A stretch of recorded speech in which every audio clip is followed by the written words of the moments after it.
earlier, you need to focus.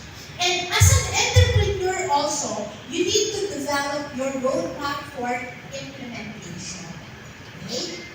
And you need to allocate resources appropriately and establish key performance indicators for monitoring and evaluations. So ito po yung our implementation strategy.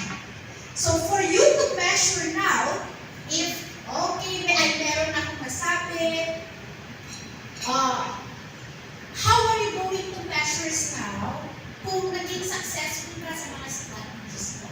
So here, you need to consider your key metrics for evaluating innovation performance. Like, ano yung mga key metrics natin for evaluating innovation performance? First, yung number of new products, services. Okay, you need to measure the quantity of the new offerings introduced to the market.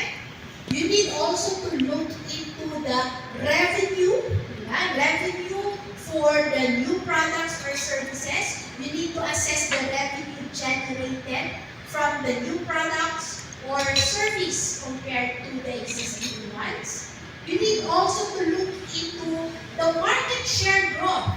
Okay? So track the increase in the market share. And syempre, isa rin dapat sa mga key performance matrix natin, yung patents or your intellectual property creation. So, quantify that, okay? Quantify the number of patents or the IP that you have.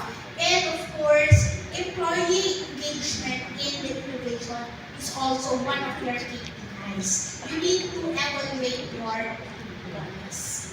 For the customer feedback and satisfaction, sa customer feedback, as I mentioned earlier, you need to have your customer surveys. You try to conduct regular surveys to gather now some insights or feedbacks on your products or services. Para makita mo kung na-achieve mo ba yung goal. You need also to look into the Net Promoter Score. So, ito yung evaluation actually ng inyong, you need to measure the likelihood to recommend your product to others.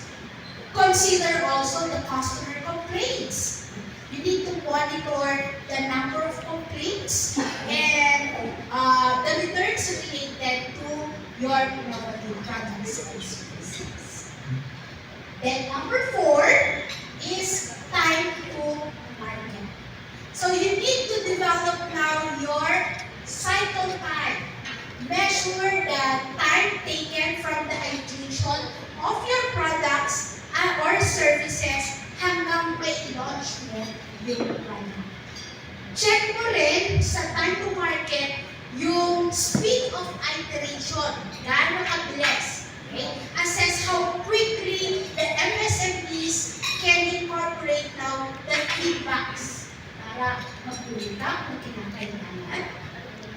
And time to validate for your customer.